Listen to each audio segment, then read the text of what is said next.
Я Вазирбеков Урас Пашамбеевич, 1977 года рождения. Я живу в Москве. Сегодня утром я прилетел в Таджикистан, на свою родину. Приезжая сюда, я узнал в социальных сетях, что там очень много информации о том, что меня выдворили из России. Хочу сказать всем, что я лично приехал сюда, и здесь у следственных органов ко мне были вопросы. Но я это не воспринимал всерьез.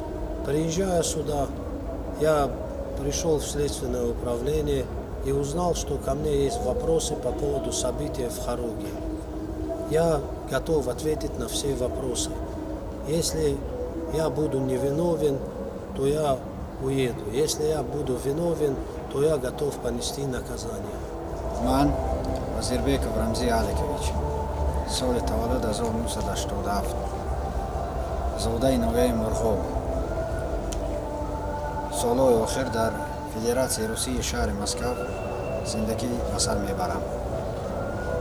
ҳарчи онеро ки бародарам Нураз гуфт, гапошона тасдиқ мекунам.